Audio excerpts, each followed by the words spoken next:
Narito ang ulo ng mga balita sa mga oras na ito. Pagpataw ng excise tax sa LPG at kerosene, iniutos ni Pangulong Ferdinand R. Marcos Jr. na suspindihin ng 3 buwan.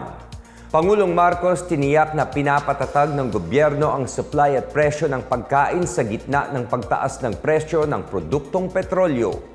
Naitalang kaso ng tigdas sa Quezon City, umabot na sa 143.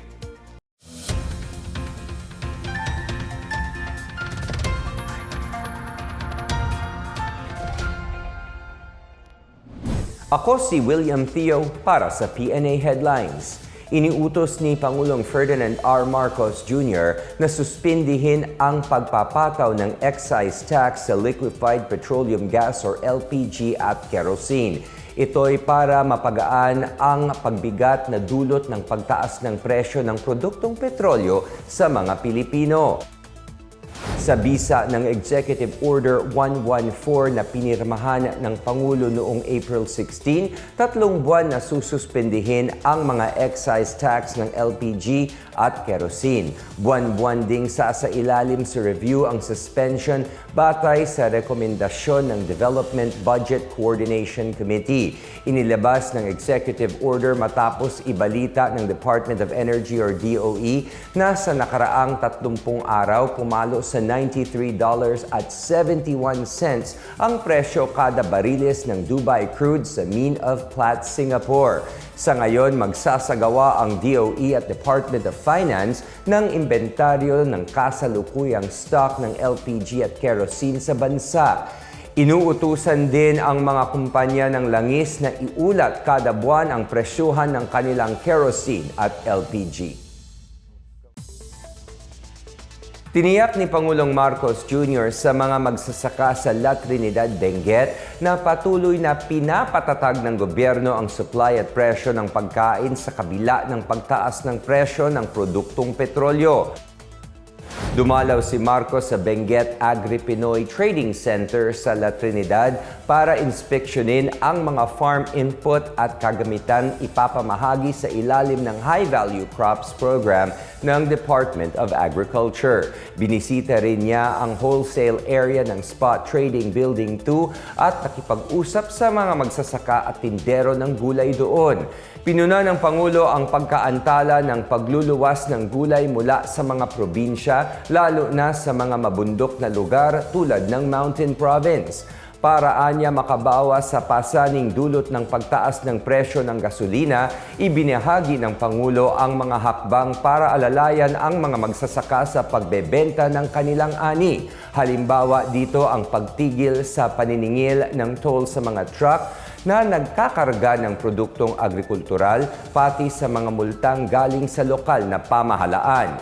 Dagdag ng Pangulo, isinama ang mga magsasakang apektado ng taas presyo ng krudo sa programang tulong panghanap buhay sa ating disadvantaged displaced workers ng Department of Labor and Employment. Layunin anya ng gobyerno na panatiliing sapat ang supply ng pagkain at pigilan ang biglaang pagtaas nito sa kabila ng sari-saring hamon.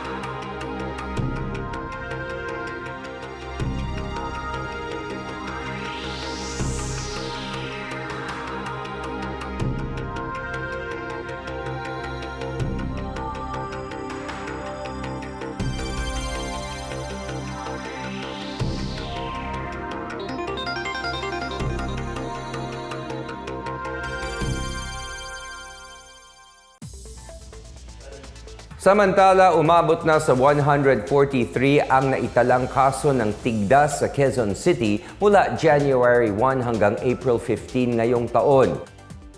Ayon sa Quezon City Epidemiology and Surveillance Division, 23 sa kabuuang kaso ang hindi pa pwedeng bakunahan ng kontratigdas partikular na ang mga sanggol.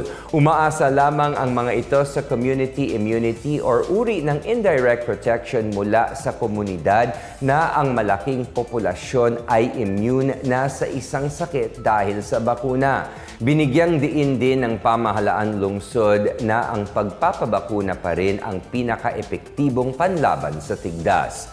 Ibinibigay sa 9 na buwang sanggol ang unang dose habang ang ikalawa naman ay kapag tumuntong na ito sa 1 taong gulang. Nagpaalala ang lungsod ng ilang paraan para makaiwas sa tigdas tulad ng pag-iwas sa matataong lugar, pagtiyak na malinis ang kamay at kapaligiran, pag-self-isolate kapag may mga simptomas at pagkonsulta agad sa doktor.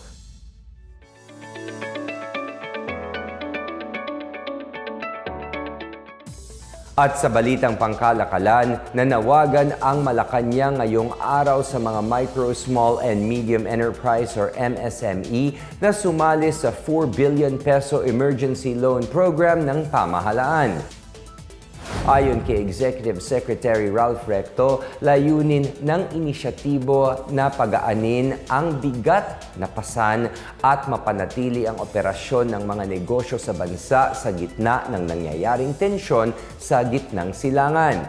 Ipapatupad ang loan program ng Department of Trade and Industry at ng financing arm nito na Small Business Corporation or SB Corp. Sa ilalim ng programa, maaaring makahiram ang mga MSME ng 30,000 hanggang 20 million pesos na pwedeng bayaran ng hanggang 5 taon. May 1 taon din itong grace period para sa mga principal at interest payments. Ang mga interesadong sumali ay maaaring mag-apply online kung saan aabutin ng 7 hanggang 10 araw ang pagpoproseso sa complete submission. Samantala, hinikayat ni Abra Loan District Representative JB Bernos ang Department of Agriculture na ipagpatuloy ang paghahanap ng mga institutional buyer para sa produkto ng mga magsasaka. Kasunod ito ng anunsyo ng DA na 8 institutional buyer ang interesadong umangkat ng mga pulang sibuyas mula sa Mindoro. Tinatayang aabot ng 5 to 16 metric tons ang magiging demand ng mga buyer kada buwan. Noong 2024, sinabi ni Agriculture Secretary Francisco Tiu Laurel Jr. na nasa 30% ng agricultural produce ng bansa ang nasasayang dahil sa hindi maayos na logistic system. Ayon kay Bernos, makakatulong ang institutional partnership na matiyak na may kita ang mga magsasaka at mababawasan ang nasasayang nilang mga ani. At yan ang pinakabago at pinakamainit na balita sa mga oras na ito hatid sa inyo ng PNA Headlines. Para sa iba pang mga balita at impormasyon, bisitahin lamang ang aming website pna.gov.ph o ang aming Facebook at X account na Philippine News Agency. Mapapanood din ang PNA Headlines sa pamamagitan ng link sa website ng News and Information Bureau sa ilalim ng PNA News at sa YouTube account ng Philippine News Agency. Ako po si William Theo at ito ang PNA Headlines, naghahatid ng mga balitang nagbubuklod sa bagong Pilipinas.